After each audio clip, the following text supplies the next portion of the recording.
अस्सलामुअलैकुम। Live with Adil Shahzeb के साथ मैं हूं आपका मेजबान। सुप्रीम कोर्ट में जस्टिस काजी फायज ईसा की सरबराही में तश्कील दिए गए ऑडियो लीक्स कमीशन के खिलाफ केस की अहम समाअत के दौरान चीफ जस्टिस उमर अता बंदियाल ने अटॉर्नी जनरल को मुखातिब करते हुए रिमार्क्स दिए कि एग्जेक्टिव सुप्रीम कोर्ट के इख्तियारात में मुदाखलत ना करे। बड़े अहम रिमार्क्स हैं ये। इंक्वायरी कमीशन बनाने से कबल हमसे पूछा तक नहीं गया। महज इल्जामात की बुनियाद पर जजेस पर एतराज़ात नहीं किए जा सकते। चीफ जस्टिस पर इल्जामात लगाकर बेंच से अलग होने का नहीं कहा जा सकता। चीफ जस्टिस ने मजीद रिमार्क्स देते हुए सवाल उठाए कि क्या इंसाफ देने वालों पर इस तरह की इल्जाम तराशी करना इंसाफ है।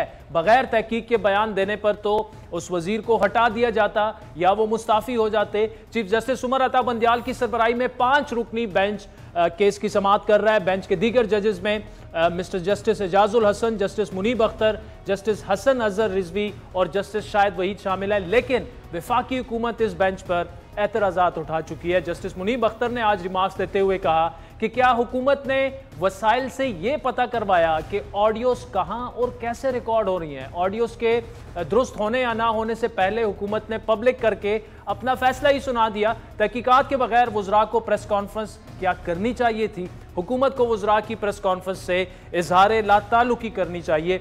इस मौके पर अटॉर्नी जनरल मंसूर उस्मान अवान ने दलाइल देते हुए कहा कि वफाकी हुकूमत का केस तासुब का केस नहीं है, ये मफादात के टकराव का केस है।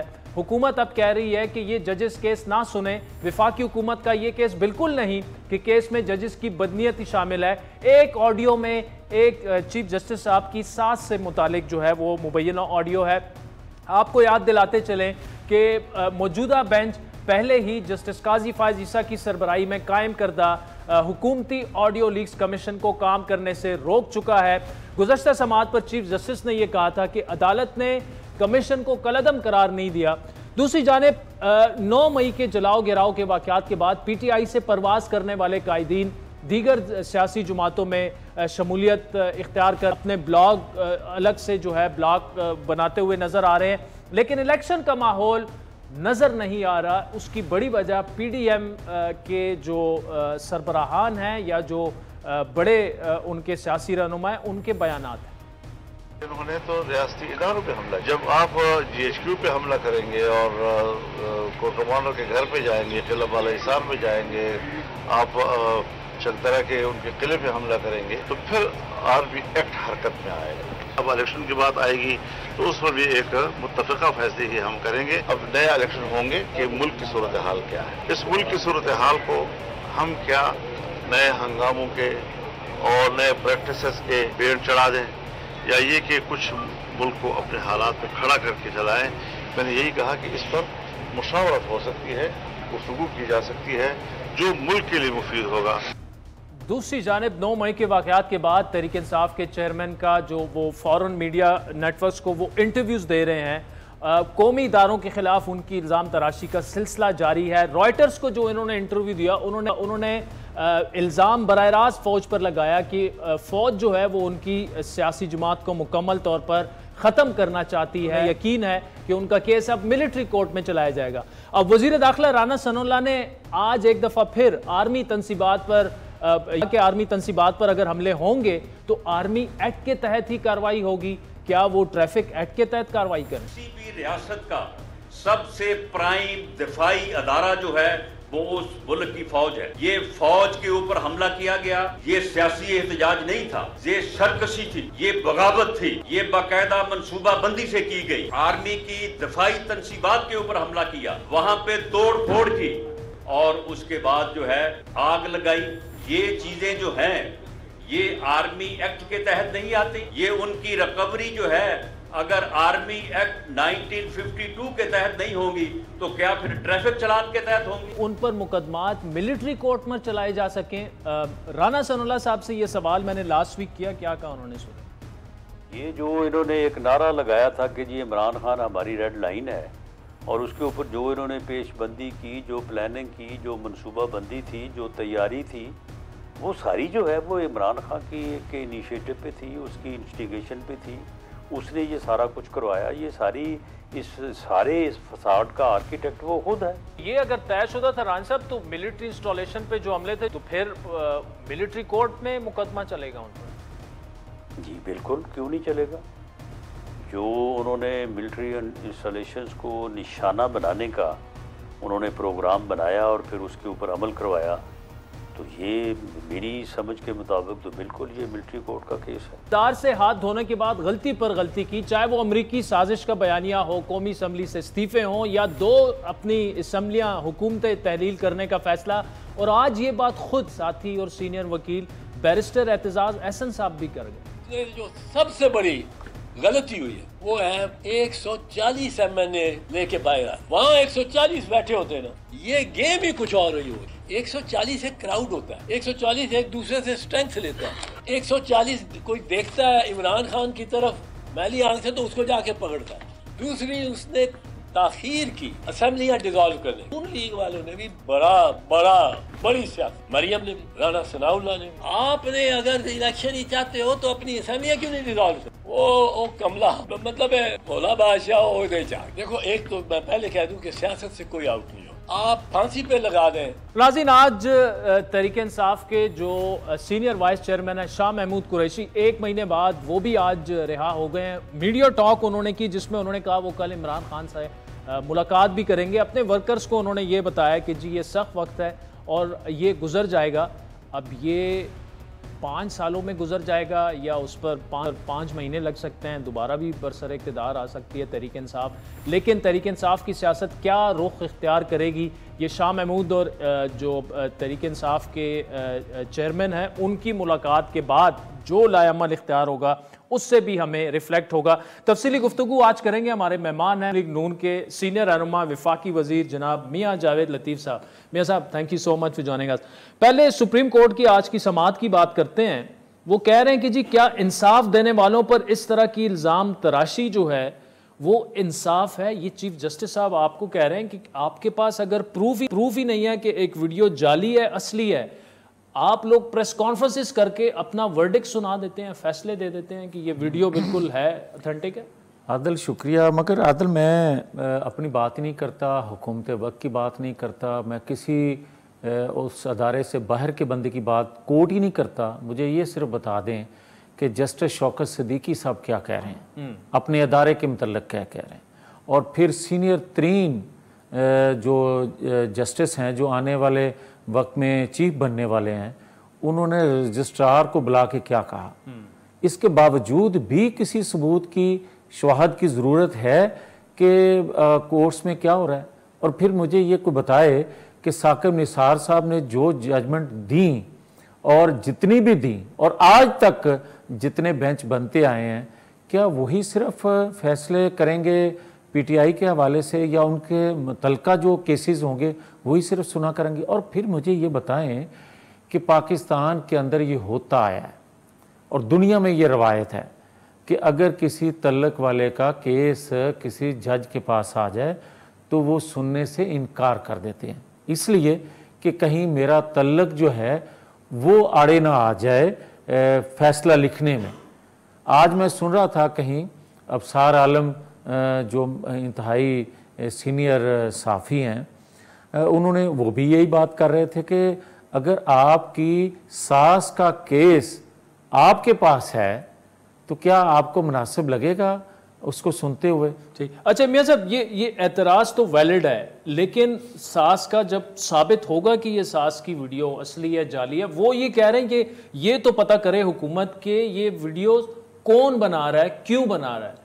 उस पर तो जो असली नकली पे भी नहीं जा रहा, वो कह रहे क्यों बनाई जा रही है। अच्छा चलें, हालांकि जिनका जजेस गेट से जिसको बुलाया गया था और जिसको वेलकम कहा गया था, उस साहब ने कहा था कि मैं कोई चोर हूँ, मैं कोई लुटेरा हूँ, कि मैं तो खुद कहता हूँ कि मेरी ऑडियो जो हैं वो टेप की जाए ताकि इंटेलिजेंस अदारों को पता चल सके, मैं उसको भी छोड़ दूँ। मुझे सिर्फ ये बता दें कि जस्टिस जो मरहूम अब्दुल क़य्यूम मलिक साहब, उनकी ऑडियो आई थी और उनकी ऑडियो पे शोर उठा था, एक्शन हुआ था उनके खिलाफ और रिलीफ मिला था जिनके मुतल्लिक बात की जा रही थी। आज उन ऑडियो को क्यों नहीं कोट किया जा सकता? और अगर आप किसी तौर, क्योंकि इतनी ऑडियो आ चुकी हैं, इतनी आ चुकी हैं, जो मुतल्लिका आज के लोग हैं इंतहाई काबिल एहतराम, उनके मुतल्लक हैं, आप उन पे एक्शन नहीं लेना चाहते, छोड़ दें। मैं तो कहता हूं कि जिंदा हैं, अल्लाह उनको सलामत रखे, जस्टिस शौकत सदीकी साहब, वो जन्नत फैज साहब के मुतल्लक बात कर रहे हैं और दोनों ही जिंदा हैं, दोनों को अल्लाह सलामत रखे। आप बुला लें भैया, उसको नोटिस उस पर लें, और अगर जस्टिस शौकत सदीकी साहब ने जो कुछ कहा है वो सही साबित हो जाए तो फिर ऑडियो पे भी अमल कर लें, और अगर वो गलत साबित हो तो ऑडियो को ना सुने भाई। लेकिन मियां साहब, ये टू बी ऑनेस्ट, ये ऑडियो वीडियो, ये रिकॉर्डिंग, ये पूरी, चाहे वो आपकी अगर कल ऑडियोज आ रही थी या इनकी आ रही हैं या मुस्तकबिल में आई हैं, ये सिलसिला बंद होना चाहिए। इस पर तो आप एग्री करेंगे? नहीं आदिल, देखिए इंटेलिजेंस अदारे जो होते हैं ना, वो रियासत के होते हैं जी, और रियासत के ख़िलाफ़ कोई काम कर रहा हो, और ख़ास तौर पे दफाई अदारे या अदल का जो निज़ाम है, इन दो अदारों के मतलब अगर कोई इस तरह की गुफ्तगू हो रही हो तो यकीनन फिर इंटेलिजेंस अदारों को वो एक्शन करना चाहिए। वजह आप मुझे ये बताएं कि अगर जिस तरह के आज हो रहा है, अदल के निज़ाम पे लोगों का एतमाद उठ जाए, आपकी ज़िंदगी के फैसले करती है अदलिया, आपको किसी केस में फांसी हो सकती है, किसी केस में बरी किया जा सकता है, आप पर एतमाद उठ जाएगा जब लोगों का, तो फिर क्या हाल होगा? अनारकी होगी पाकिस्तान के अंदर या उस रियासत के अंदर जहां अदल का निज़ाम कमज़ोर होगा या अदल हो ही नहीं रहा होगा। तो मुझे ये बताएं ना कि आज तक 4-5 साल हो गए भाई, आपने पनामा का एक इशू बनाया था और पनामा में 450 लोगों का नाम था, आपने आज तक किसी एक को ट्रायल किया?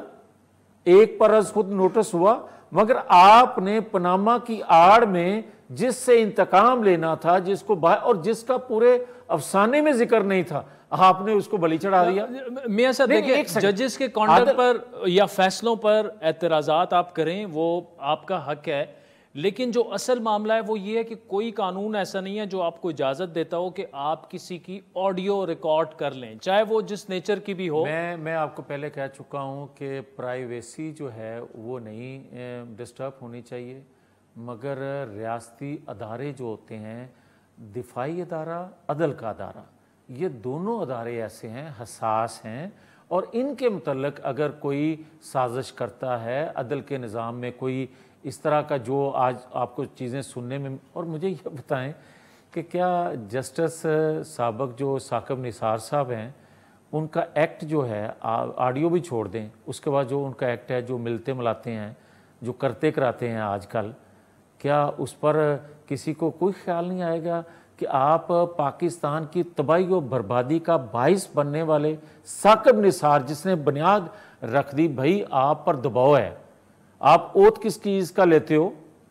आप इस चीज़ का लेते हो कि मैं किसी लालच या दबाव के बगैर फैसला करूंगा। आप पर दबाव था, आप रिजाइन करके बाहर आ जाते, आपने वो फैसले दिए जो पाकिस्तान की बर्बादी का बायस बने हैं, तो आपको क्यों नहीं पकड़ा जाना चाहिए? मैं तो कहता हूं कि ऑडियो को छोड़े, आप उसको कटहरे में लेके आए कि भाई आप कर क्या रहे थे। ये मियां साहब, इस वक्त जो सियासी हालात बन चुके हैं, मौलाना साहब की स्टेटमेंट आपने कल देख ली होगी, जिससे रिफ्लेक्ट ये हो रहा है कि कहीं ना कहीं ये डिस्कशन चल रही है कि हुकूमत जो है वो शायद नवंबर से डिले करवा दे इंतखाबात। वो इस सूरत में भी हो सकते हैं कि निगरान कैबिनेट आ जाए, वो 3 नहीं तो 6 महीने, वो आईनी उसमें मुश्किलात तो होंगी। क्या आप कैटेगोरिकली कह सकते हैं कि इंतखाबात वक्त पर होंगे और 12 अगस्त को जैसे ही टेन्योर ख़त्म होगा आपका, आप घर चले जाएंगे? आदल, मैं बड़ा क्लियर हूँ इस मामले में।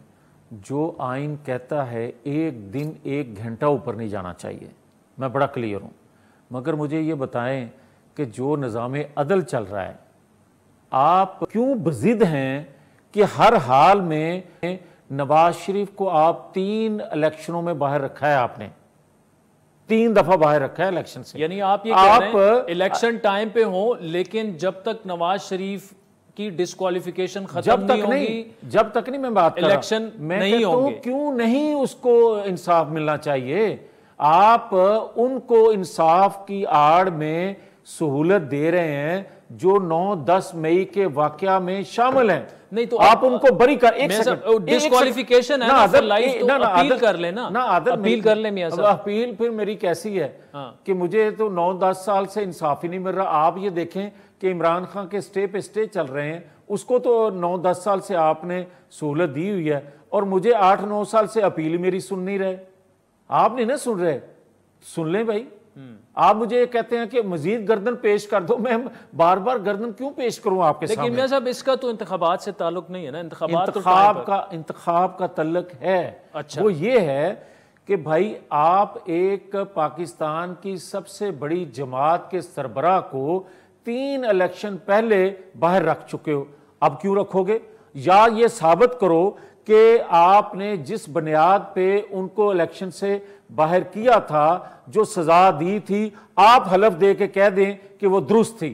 आपने दबाव में, आलमी दबाव में, और मैं ये बात कहते हुए आज मुझे कोई यार नहीं है, मैं ये समझता हूं कि आपने आलमी फोर्सेस, वो फोर्सेस जो पाकिस्तान को कमजोर रखना चाहती थी, जो पाकिस्तान को सी पैक पर अमल नहीं करना देना चाहती थी, आपके अदारों में बैठे कुछ लोगों ने मिल के ये साजिश तैयार की और नवाज शरीफ के साथ ये जुल्म। आपने नवाज शरीफ के साथ जुल्म नहीं किया, अमरीकी साजिश ले आए आप। भाई मेरी बात सुनिए, आपने साजिश नवाज शरीफ के खिलाफ नहीं की, आपने रियासत पाकिस्तान के खिलाफ नहीं। ये बैरूनी फोर्सेस कौन? अमरीका की बात आप भी कर रहे हैं, मुझे सीपैक के कौन खिलाफ? कौन खिलाफ है आपको नहीं पता? आप मुझे ये बताएं, कोई एक रियासत थोड़ी है, पाकिस्तान के मुखालिफ कई रियासतें हैं, और कई रियासतों में कई ऐसे ताकतवर लोग भी हैं, पॉलिसी साज भी हैं, जो पाकिस्तान को कमजोर देखना चाहते हैं। मियां साहब आखिर में बताएं, पीडीएम इकट्ठे इलेक्शन लड़ेगी? कतन नहीं, बिल्कुल नहीं।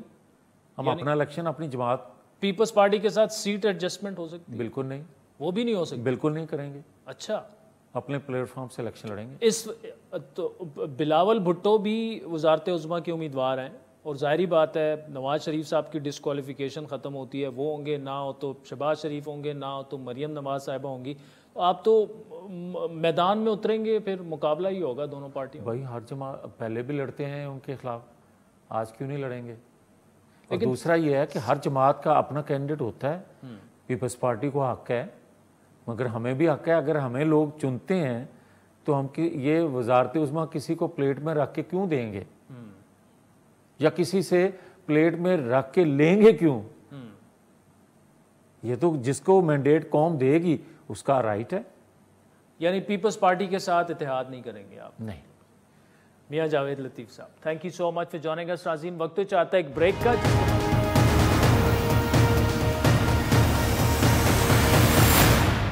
वेलकम बैक नाज़रीन। कराची आबादी, वसाइल और फैलाव के लिहाज से पाकिस्तान का सबसे बड़ा शहर है।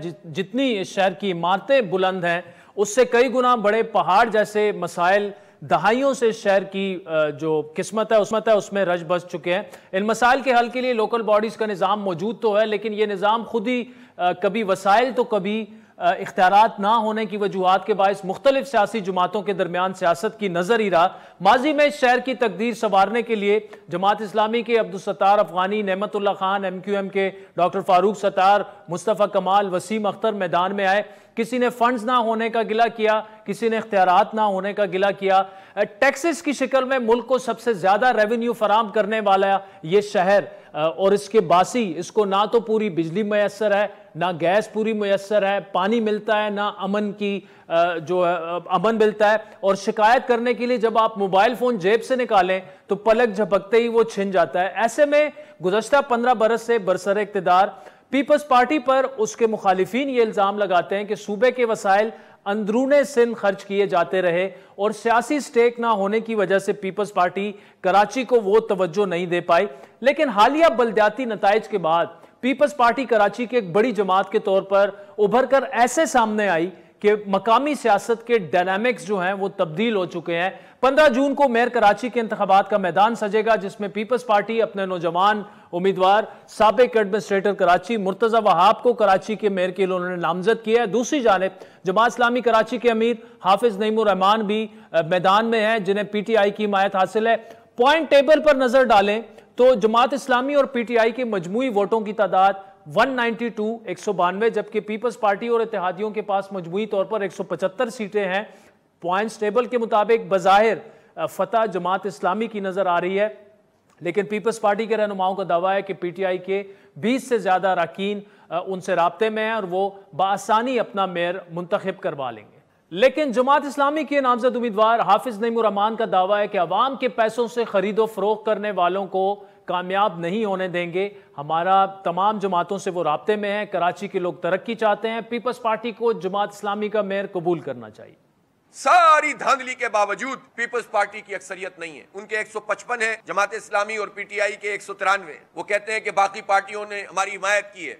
अव्वल तो अभी तक की नहीं है। हम भी इन पार्टियों से राब्ते में। अगर वो क्लेम करते हैं, उसको गिन भी लें तो 173 से ज्यादा नहीं है। जब आप 173 से ज्यादा नहीं है तो आप 193 वाले को कैसे हराएंगे? लोगों की कीमत लगा रहे हैं सिवाय इसके कि जमहूरियत पर कालक मल रहे हैं, और ये कालक आप अपनी पार्टी और इस पूरे अपने तर्ज अमल पर मल रहे हैं। हम लोगों से अपील करेंगे कि अपने मैंडेट के तहफ्फुज के लिए निकलें। हम पर डाका पड़ रहा है, ये शहर हमसे छीना जा रहा है, ये शहर वडेरों के कब्जे में जा रहा है।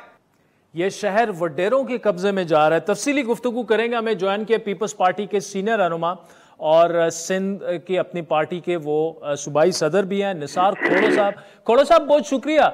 ये जो हाफिज नईम साहब कह रहे हैं कि 175 लोग हैं आपके पास, 193 लोग आपको चाहिए जो कि जमात इस्लामी और पीटीआई के पास हैं, तो आप कैसे दावा कर रहे हैं कि मुर्तजा वहाब ही मेयर बनेंगे? ये 20 लोग कहां से आएंगे और कैसे आएंगे आपके पास? आपने सुन तो लिया हाफिज साहब की बात जी। यहाँ से जो जीते हैं उनको वडेरा कह रहे हैं। वो जो वहां आप जीते हो उसको वडेरा क्यों नहीं कह रहे हो? हम भी तो यहीं के वर्करों को फील्ड किया, यहीं के वर्कर जीते हैं, यहीं के लोग जीत के और सामने आए हैं। 104 आपसे ज्यादा होके आए हैं। आप उनको वडेरा कह रहे हो, अपने जीते हुए लोगों को वडेरा क्यों नहीं कह रहे हो? और ये वडेरा कहना कहाँ की तहसीब है? ये कहाँ की सोच है? ये कैसी सोच है? क्यों तब्दीली नहीं आ रही आपके सोचों में? क्यों तब्दीली नहीं आ रही आपकी सोचों में? इस तरह से क्या मतलब है तुम्हारा कि जी वडेरे? क्यों कोई बेइज्जत का नाम है ये?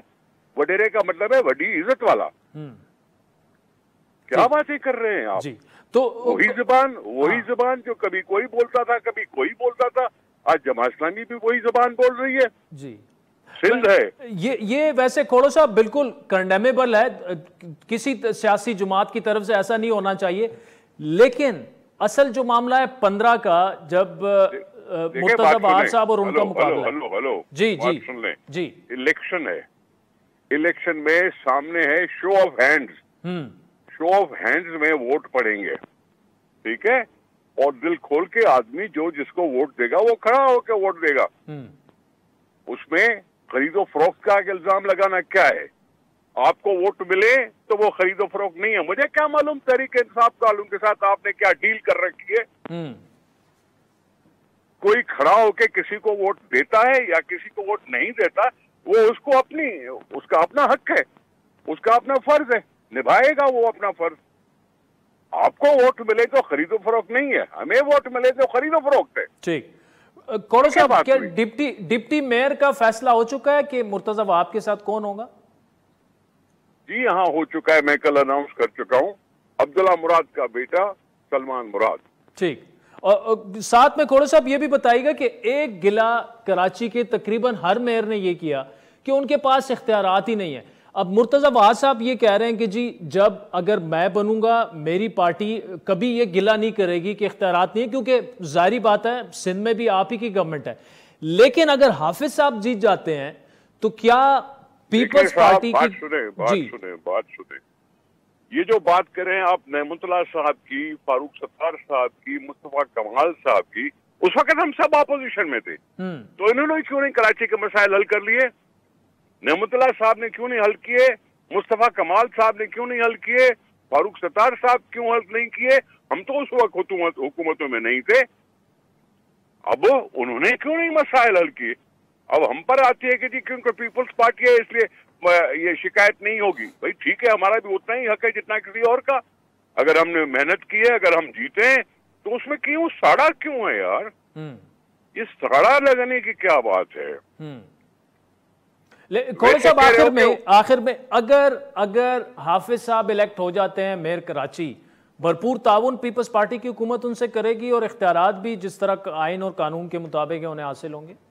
देख लीजिए, अभी जो एडमिनिस्ट्रेटर लगा हुआ है कराची का, अभी जो इस वक्त लगा हुआ है, क्या उसने शिकायत की है? अगर हाफिज साहब भी जीत जाते हैं तो जाहिर है जो उनका हक बनता है वो उनको मिलेगा। ठीक, अभी जो एडमिनिस्ट्रेटर लगे हैं वो को पीपुल्स पार्टी का तो नहीं लगा हुआ।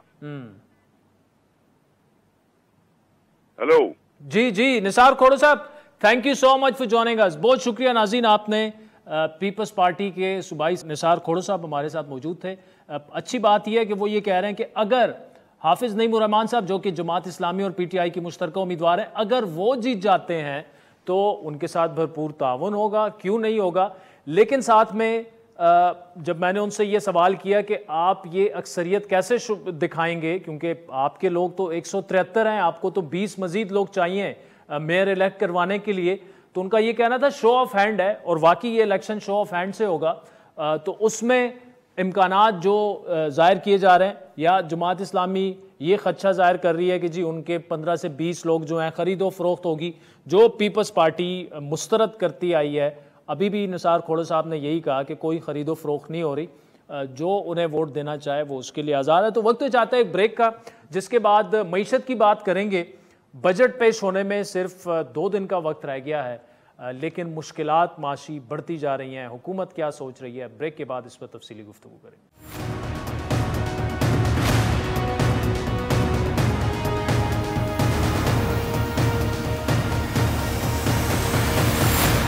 वेलकम बैक नाज़रीन। मुल्क की सियासत की तरह मईशत भी गूम अगू का शिकार है। बुरान बढ़ता जा रहा है, लेकिन उस बुरान से निकलने के लिए हुकूमत की सब कोशिशें फिलहाल तदबीरें जो हैं, हिकमतें, वो अबस साबित हो रही हैं। IMF का प्लान दोबारा शुरू होगा या प्लान बी आगे बढ़ेगा, इस हवाले से भी गैर यकीनी की सूरत हाल है। शहबाज शरीफ साहब उम्मीद का तो इजहार कर रहे हैं कि IMF की पेशगी शराइत पूरी कर दी हैं और रवा माह शायद IMF के साथ हतमी मुआहदा हो जाएगा, लेकिन 14 जून को IMF के एग्जीक्यूटिव बोर्ड के इजलास में पाकिस्तान का मामला फिलहाल शामिल नहीं किया गया। दूसरी जानिब कल रात ही IMF और पाकिस्तान की ने EFF के तहत रुके हुए फंड्स प्रोग्राम की बहाली के लिए तातुल को तोड़ने के लिए वर्चुअल राउंड का इनेकाद किया, और सीनियर जर्नलिस्ट मेहताब हैदर के मुताबिक IMF ने $6.5 अरब की तोसी फंड सहूलत के तहत 90 और 10वें जायजे को जमा करने का इंदिया दिया है। लेकिन दोनों फरीकीन अब तक आने वाले बजट के लिए अदाद शुमार के बारे में वसी तर मुआहिदा करने में नाकाम रहे हैं। पाकिस्तान की ख्वाहिश है कि स्टाफ लेवल एग्रीमेंट पर दस्तखत 90 जायजे की तकमील के लिए किए जाएं, लेकिन IMF 90 और 10वें जायजे को मिलाने का इंदिया दे रहा है। IMF के प्लान वाज़ेह ना होने के बायस रुपए पर दबाव एक बार फिर बढ़ने लगा है। ओपन मार्केट और इंटर मार्केट में फर्क भी एक दफा फिर बढ़ने लगा है। स्टेट बैंक ऑफ पाकिस्तान के जारी करदा आदाद शुमार के मुताबिक इंटर बैंक में रुपए के मुकाबले में अमेरिकी डॉलर की कीमत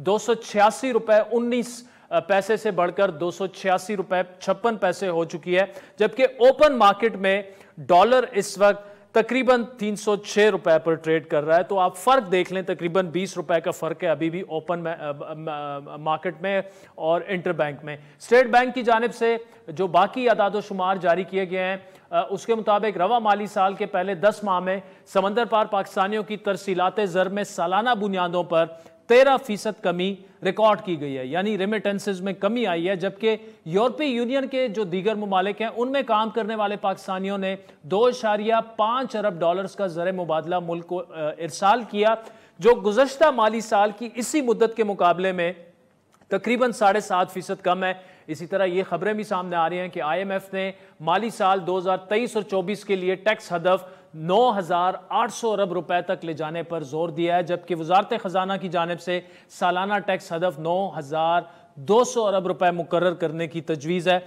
लेकिन हुकूमत को मौजूदा साल 7,640 अरब का जो टैक्स का हदफ था, उसमें भी तकरीबन 428 अरब रुपए जो हैं उसमें शॉर्टफॉल का सामना है। महंगाई में तारीखी इजाफा हो चुका है। बजट खसारा 1 ट्रिलियन रुपए जाने का अंदेशे का इजहार किया जा रहा है। IMF की कड़ी शराइत भी हैं। ऐसे में हुकूमत के लिए बजट पेश करना यकीनी तौर पर किसी इम्तिहान से कम नहीं होगा।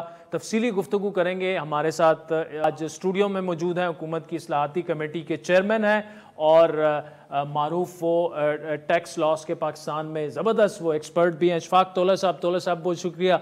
सर, क्या होगा, सबके जहनों में ये सवाल है, बजट पेश होने वाला है, IMF से मुआहिदा नहीं हुआ, डेफिसिट हमारा हद से ज़्यादा बढ़ गया है, शरह सूद जो है वो 21-22%। ऐसे में कौन सी इकॉनमी सरवाइव करती है? क्या क्या होगा क्या? बिस्मिल्लाहिर्रहमानिर्रहीम। थैंक यू आदिल, आपने बहुत अच्छा इब्तिदाइया दिया और आपने कुछ चीज़ें ऐसी बताई हैं जो कि मेरा ख़्याल है वाकई ये लोगों को जहन में आने वाली बातें हैं कि क्यों हुआ। आप कभी सोच सकते थे कि एक इकॉनमी जो कि IMF का सक्सेसफुल प्रोग्राम 13 से 16 तक कर गई थी, जिसके पास 46 से 48 बिलियन डॉलर की FDI यानी कि CPEC आ रहा था, जिसकी इन्फ्लेशन 2 से 4% थी, जिसका इंटरेस्ट रेट 4 से 6% था, मुझे बताएं, जिसमें रिजर्व्स ठीक ठाक थे, जिसकी टैक्स टू GDP हर साल ठीक ठाक सिग्निफिकेंटली ग्रो कर रही थी, जिसने बहुत बुरे हालात में भी अपने आप को संभाला, और उस पीरियड में जब वो IMF के प्रोग्राम में थी 1.88 अरब डॉलर खरीदे मार्केट से और स्टेट बैंक के रिजर्व में इजाफा किया, जिसने GDR और बॉन्ड्स फ्लोट किए, जिसने प्राइवेटाइजेशन की ऑफरिंग की, वो अचानक से इसको क्या हुआ? घर भिजवा दी गई ना। तो यानी इसका मतलब ये हुआ कि इस मुल्क में अगर सबसे बड़े हम दुश्मन हैं तो कोई बाहर से हमें तलाश करने की ज़रूरत नहीं, हम खुद ही हैं। हम किसी की शक्ल पसंद नहीं है, किसी की अदा पसंद नहीं है, तो हम उसको घर भेज देंगे। और फिर ये मुल्क के साथ यानी कि आप इसका जुल्म अगर एक शख्स की या एक चंद शख्सियात की अगर ईगो के इशू आ जाएंगे तो क्या 25 करोड़ अवाम इसका खमियाजा भुगते? क्या हमें मुनसल कौम ये सोचना पड़ेगा कि नहीं? वो तो पड़ेगा तौला साहब, जो हुआ वो तो हो गया ना। अब मैं आ गया था जी, अभी तो 1.5 साल होने को मौजूदा हुकूमत को, they know the mess they are in, इससे निकलेंगे कैसे? मैं आपको बता, देखें, आप हमेशा एक बात याद रखिएगा कि 2 चीज़ें होती हैं इंसान को देखने की।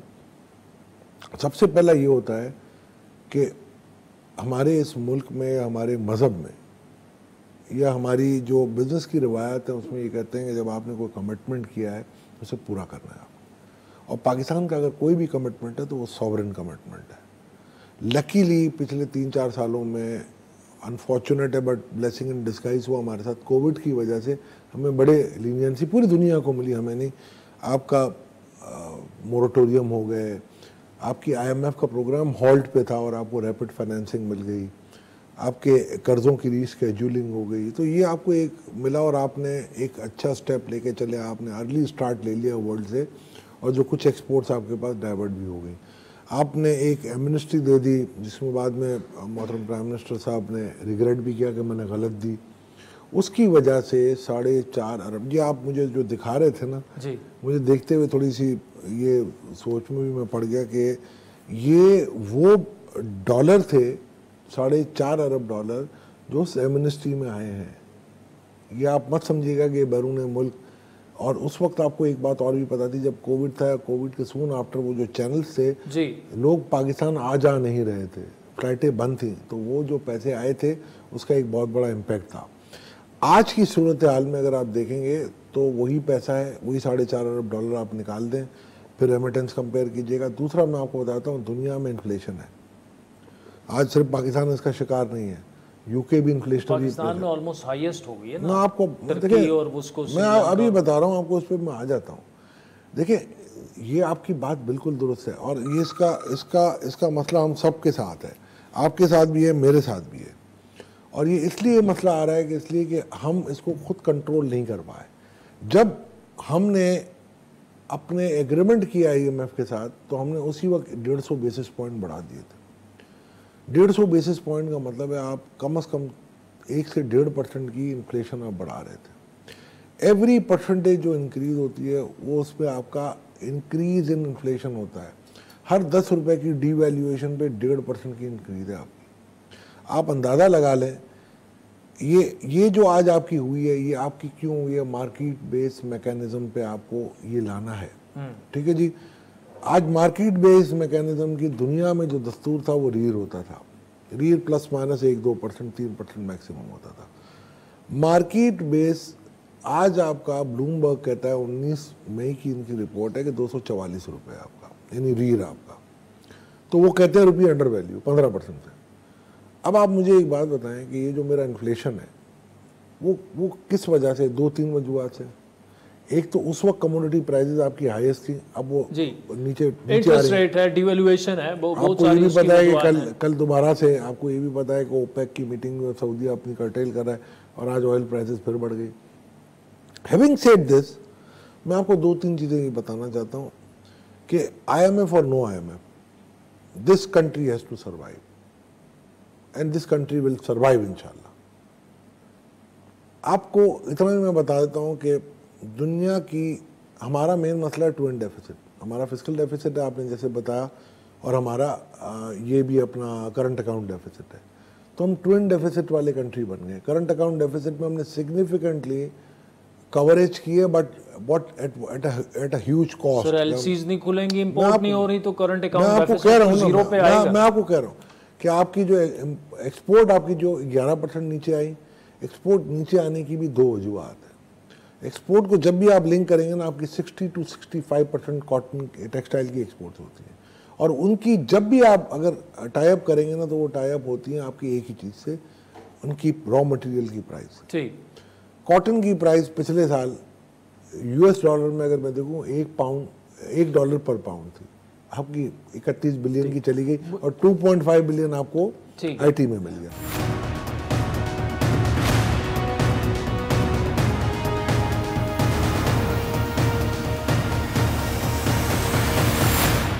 आपने इस्लाहती कमेटी में भी आप हैं, बड़ी क्लोजली ये चीज़ों को आप देख रहे हैं।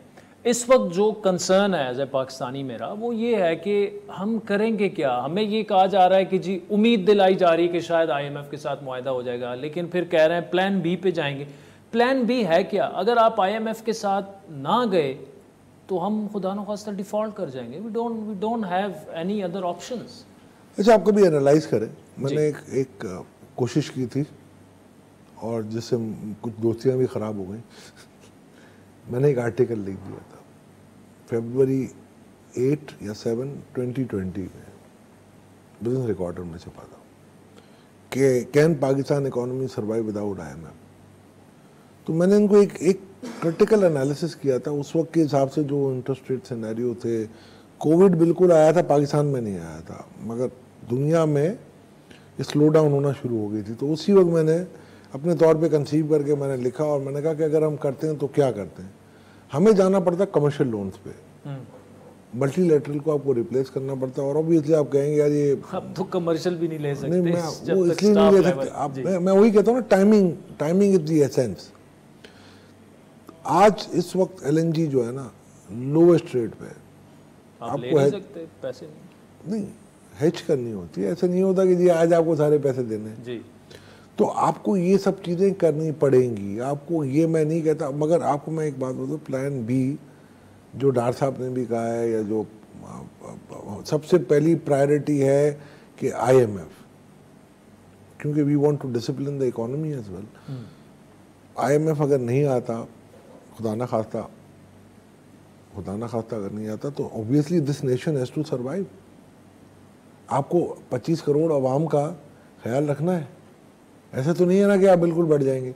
आज IMF कैसे ख्याल रखेंगे? आवाम तो खुद अपना ख्याल खुद ही अभी तक रखते रहे। इसीलिए ना आपकी महंगाई है, आप तो महंगाई की बात कर रहे हैं ना। डॉलर आपका डिफॉल्ट करेंगे 500 क्रॉस कर जाएगा, क्या करेंगे? मेरा ख्याल है ये शायद ये मिसनोमर है आपका कि कोई डिफॉल्ट करेगा। इंशाल्लाह पाकिस्तान का भी डिफॉल्ट नहीं। अच्छा, मुझे तो साहब एक दूसरी बात बताएं। Pakistan is a solvent country ji. हमारे अगर $100 बिलियन लोन है तो सॉल्वेंसी हमारी भी ट्रिलियंस ऑफ डॉलर्स। इस वक्त अगर इंटरेस्ट रेट पर नजर डाली जाए तो इसका मतलब कि हमें तकरीबन तखमीना ये है कि 7,500 अरब आपको नेक्स्ट ईयर सिर्फ डेब्ट सर्विसिंग करनी है। बिल्कुल अराउंड यही होगा। ठीक है, अब 9,200 हमने टारगेट तकरीबन मुजवजा जो है। पैसे मुल्क कैसे चलाएंगे? तो मैं आपके सारे पैसे तो कर्जे में चले जाएंगे। मैं वही तो कह रहा हूँ ना, अगर 21% की बजाय अगर ये 10% होता तो आज क्या होता? तो 10% तो जब तक IMF से मामला तय नहीं होगा या उनसे हो भी जाए। आपने खुद अपना सवाल में जवाब दे दिया जी। देखिए मेरी बात सुने, आपकी इकोनॉमी जो है ना उसके कुछ कैरेक्टरिस्टिक्स होते हैं। वो कैरेक्टरिस्टिक आपकी मईशत में बहुत बड़ी एक मुतवाज़ी मईशत खड़ी है जो दुनिया की कम, मगर मैं इसको अच्छी मईशत नहीं समझता मैं खुद जी। इसको कर्ब होना है। और आपकी जो रेसिपी है ना इकोनॉमी की, मैं हमेशा कहता हूँ और इसे अब लोग एग्री करते हैं। पहले शायद हमारे वो जो दोस्त थे ना, जो मेरा ख्याल है जो IMF के प्रो IMF होते थे, वो एग्री नहीं करते थे। बट अब उसका ब्रंट हमारे ऊपर आता है ना, जब तो हमें फिर सोचना पड़ता है हाँ नहीं यार वो सही कह रहा था। हमारी जो रेसिपी है वो है आपकी मैनेज पैरिटी में करेंसी की और लो इंटरेस्ट रेट में। देखिए आज ब्लूमबर्ग लिखता है कि 244 जी, वो कह रहे हैं 15% अंडर वैल्यू है। तो मुझे आप खुद बताएं कि मार्केट बेस का मतलब क्या है। तो इसका मतलब है कि अगर मार्केट रेट एडजस्ट नहीं हो रहे तो कहीं ना कहीं होर्डिंग है ना। तो होर्डिंग है तो वो कहाँ हो रही है सर, दिखाएं तो सर सही ना। ये स्टेट बैंक का काम है और स्टेट बैंक कर रही है जी। ये मैं नहीं कहता कि मैं उसको डिसोन नहीं कर सकता, बट वो कर रही है। मैं आपको सिर्फ जो चीज़ें बताना चाह रहा हूँ ना वो एक ही है जी, ये कोई इंशाअल्लाह ताला ये मुल्क जो है ना इसने सरवाइव करना है और इंशाअल्लाह अच्छी खबरों के साथ करना है। बजट भी आपको इंशाअल्लाह अच्छा मिलेगा मैं समझता हूँ, क्योंकि इस वक्त IMF या हम हैं या कोई भी है, सबको एक चीज़ देखनी है कि इस वक्त हम अपने गरीबों को कैसे सपोर्ट कर सकते हैं। अंडर प्रिविलेज गरीब तो मैं खुद भी गरीब हूँ, अंडर प्रिविलेज लोगों को कैसे सपोर्ट करना है हमने, और वो एक ही तरीका है बेनज़ीर इनकम सपोर्ट प्रोग्राम को हम किस तरीके से लेके चलें।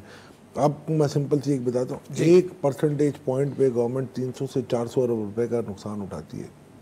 अगर मैं 3% पॉइंट कम कर दूं और जो existing Benazir income support programme में चलाऊं तो मैं PSDB भी संभाल लूंगा और उसको भी गरीबों को भी सपोर्ट कर सकता हूँ। सिर्फ मैं 3% की बात कर रहा हूँ। सही।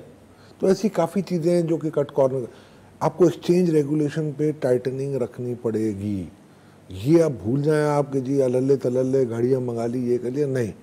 आज अगर गाड़ियों की सेल नहीं हो रही है और मुझे जो कहते हैं लोग आते हैं हमारे पास भी, बड़ा अफसोस होता है देखिए कि हमारे यहाँ इंडस्ट्री बंद होती है, अनएम्प्लॉयमेंट होती है।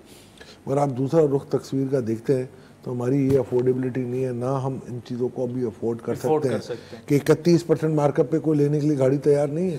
हज़ारी लीजिंग भी होती थी, आपको पता है शौकत अजीज साहब के दौर में जब हुई थी तो 1.25 लाख गाड़ियों ने डिफॉल्ट किया था लीज। सही बात, 1.25 लाख, 1,81,000। इशफाक तोला साहब, thank you so much for joining us. नाज़रीन आज के प्रोग्राम पर ज़रूर दीजिएगा, हमारा ट्विटर हैंडल है @आदिल शाज़ेब। इजाज़त दीजिए, खुदा हाफ़िज़।